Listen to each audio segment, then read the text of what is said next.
वैवाहिक जीवन समस्या क्यों है और कब खत्म होगी? आज बात करते हैं वैवाहिक जीवन में समस्याएं ससुराल या ससुराल पक्ष के कारण क्यों हो रही है और कब ससुराल पक्ष से होने वाली दिक्कतें खत्म होगी या नहीं, और होगी खत्म तो कब तक। ससुराल सही न मिलने के कारण जीवन में और वैवाहिक जीवन में दिक्कतें रहती है या होती रहती है या बनी रहती है।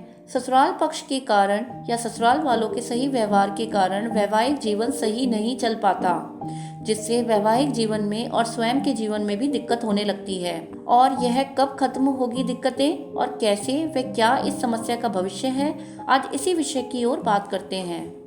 जातक जातिका की कुंडली में ऐसी स्थितियां बन जाती हैं, खासकर लड़कियों की कुंडली में, कि ससुराल पक्ष संबंधी अच्छे नहीं मिलते, सुखी नहीं रखते, परिवार जैसी स्वतंत्रता और जीवन नहीं देते, जबकि पति या पत्नी बहुत अच्छा होता है।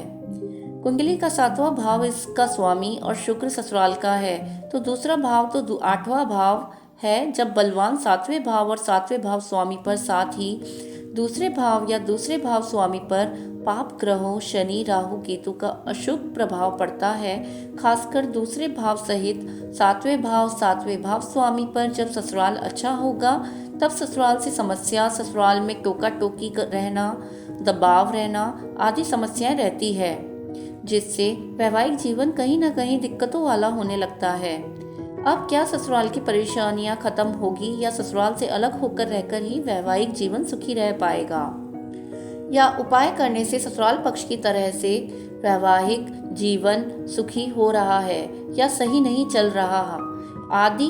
तो क्या इन सब परेशानियों से मुक्ति कब कैसे मिलेगी, इन सब बातों को उदाहरणों से समझते हैं। अब उदाहरण अनुसार मेष लग्न में 7वें दूसरे दोनों भावों का स्वामी और ससुराल का कारक भी शुक्र ही होता है। अब 7वें भाव व दूसरे भाव स्वामी शुक्र यहाँ राहु शनि के साथ बैठकर पीड़ित हो, और दूसरा भाव भी, लेकिन 7वां भाव और भावेश पीड़ित होकर भी बलवान है, जैसे 7वें भाव पर गुरु की दृष्टि भी पड़े और शनि राहु भी 7वें भाव को पीड़ित करे, तब 7वें भाव पर शुभ ग्रह गुरु देखने से जीवन साथी तो ठीक होगा, लेकिन ससुराल वालों की तरफ से वैवाहिक जीवन दुखी, अनुकूल न चलना, दिक्कतें रहना जैसी स्थिति बनी रहेगी। उदाहरण अनुसार वृष लग्न में दूसरे भाव स्वामी बुध तो 7वें भाव स्वामी मंगल दोनों का एक साथ हो और गुरु के साथ हो, लेकिन इन पर शनि राहु की दृष्टि पड़ जाए, साथ ही दूसरा भाव 8वां भाव और इनके स्वामी गुरु बुध सप्तमेश मंगल सहित यहाँ पीड़ित है, लेकिन 7वें भाव पर शुभ ग्रहों की प्रभाव है, तब जीवन साथी पति पत्नी सामान्य ठीक होंगे, लेकिन ससुराल के लोगों के कारण वैवाहिक जीवन में दिक्कतें, बंदिश, कहाँ सुनी रहना, रोका टोकी रहना आदि ससुराल से न बनने के कारण दिक्कतें रहेगी।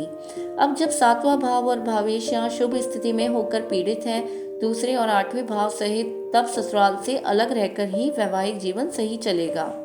दूसरे 8वें भाव पर ज्यादा पाप प्रभाव अशुभ नहीं है, लेकिन पाप ग्रहों के अधिक प्रभाव शुभ मात्रा में, तब ससुराल से अलग हो जाएंगे।